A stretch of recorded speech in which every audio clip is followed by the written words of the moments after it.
रायगडच्या म्हसळा शहरात पाणी पुरवठा प्रकल्पाचा उद्घाटन सोहळा पार पडणार असून यावेळी राज्याचे उपमुख्यमंत्री अजित पवार उपस्थित असणार आहेत। 43 कोटी रुपयांच्या नगरपंचायत पाणी पुरवठा प्रकल्पाच्या भूमिपूजन सोहळ्यात उद्धव ठाकरे यांच्या जनसंवाद मेळाव्यातील टीकेला सडेतोड उत्तर मिळण्याची शक्यता आहे। या उद्घाटन सोहळ्याबाबत आमदार अनिकेत तटकरे यांनी माध्यमांना माहिती दिली आहे। राष्ट्रवादी काँग्रेस पक्ष अजित पवार गट नाही, राष्ट्रवादी काँग्रेस पक्षाचाच उद्या मेळावा म्हसळा या ठिकाणी आहे।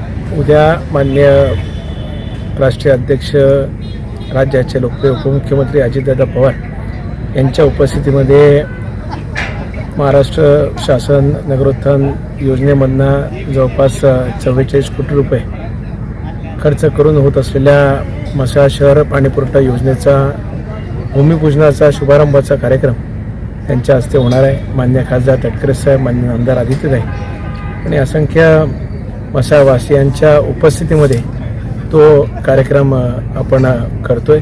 या माध्यमातून म्हसळा शहरातील अनेक वर्षाची असलेली पाण्याची जी काही समस्या आहे त्याच्यावर पूर्णपणाने निराकरण आणि त्याचबरोबर पुढच्या 25-30 वर्षाचं पाण्याचं शहरातील असलेलं पूर्णपणे नियोजन हे या योजनेच्या माध्यमातून आपण करतोय।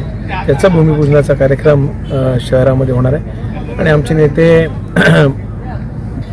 उपमुख्यमंत्री झाल्यानंतर राष्ट्रीय अध्यक्ष झाल्यानंतर पहिल्यांदाच म्हसळ्यात येत आहेत। त्यामुळे एक नवचैतन्य आनंदाचं वातावरण आमच्या सर्वच राष्ट्रवादी काँग्रेस पक्षाच्या पदाधिकाऱ्यांमध्ये आहे आणि या निमित्ताने एक जल्लोष आम्ही करतोय। त्याचबरोबर उद्या काही पक्षप्रवेशसुद्धा आपल्याला या व्यासपीठावर पाहायला मिळतील। श्रीवर्धन मतदारसंघाचा बालेकिल्ला असणारा हा म्हसळा आणि या म्हसळ्यामध्ये